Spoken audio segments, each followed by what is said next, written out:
Hey guys, you're watching FIFA Jets, and in this video we're going to do a quick review of the Hobbymaster 172 scale McDonnell Douglas F-4 Phantom.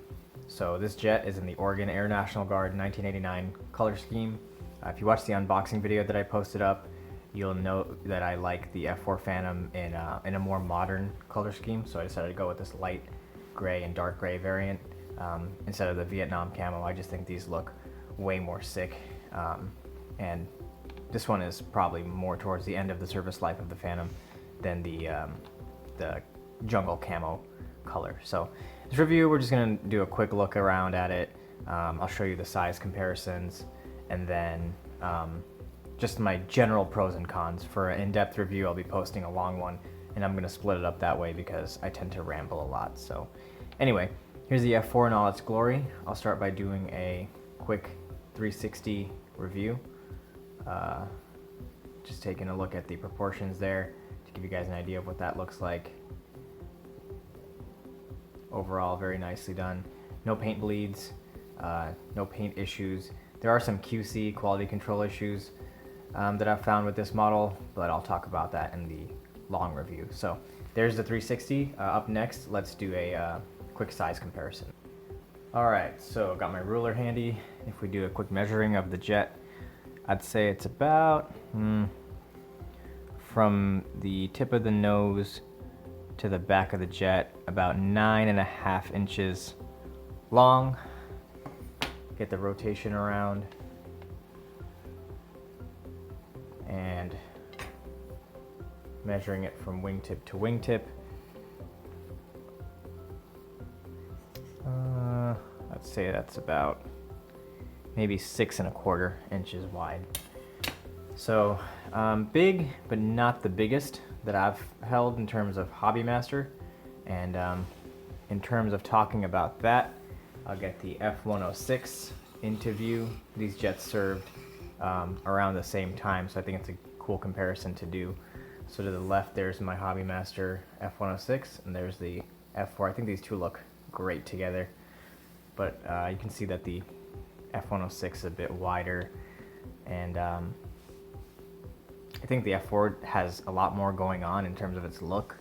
The F-106 is definitely a bit more plain, but for size comparison, that gives you an idea of how they fare up. And then just for fun, I've got my NASA T-38. Let me grab that for you. There's the NASA T-38 edition. Get the lighting into focus there. So you can just see how small the T-38 now. Remember, this T-38 is also the same size as the other paint schemes that that one comes in, like the Holloman Air scheme, and then the black and light green. It's going to be the same size. So it gives you an idea of how big the jet is and how small the T-38 is. But that was just a little fun comparison. So that's the size. Up next, I'm gonna go ahead and show you the accessories that come with the jet. Okay, so talking about the accessories that come with it, most of them are mounted on right now, and I'll go ahead and rotate that to show you guys from the front. The lighting going a little bit brighter. And the accessories you're gonna get are these two drop tanks on either side of the jet. You've got two Sidewinder missiles on a double launcher rail, and then on the bottom of the jet, I'm gonna do this very carefully because this is a finicky and particular model. Unlike the other Hobbymasters I've had, this one is not very stable, I would say. I mean, it holds together well, like nothing's gonna break off the jet, but in terms of mounting these accessories, they're pretty delicate to get on. And underneath you can see those Sparrow missiles, 4 of them in that, the semi-recessed missile launchers in the bottom.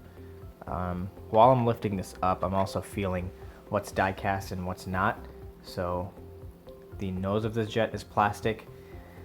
The body and the wings are die-cast, and then the tail sections, both the horizontal and vertical fins, are plastic, as well as the cockpit canopy, obviously. So that's the those are the accessories that are mounted on the jet. And you also get the external gun pod that the F-4 was famous for. Let me get the camera going. Pardon me, guys. I'm still figuring out the best way to get these accessories to focus. Come on, you want to do it.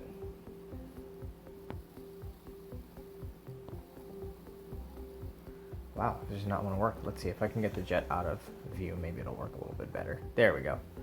Oh, had it. So there's the gun pod there.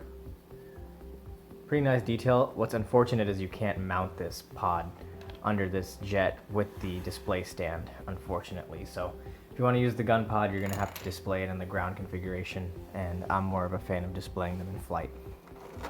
You also get the standard Hobbymaster open canopy and the clamshell. Still haven't taken those out.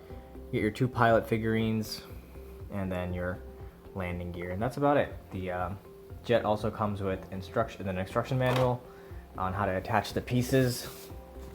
I would highly recommend looking at those so you don't mess anything up.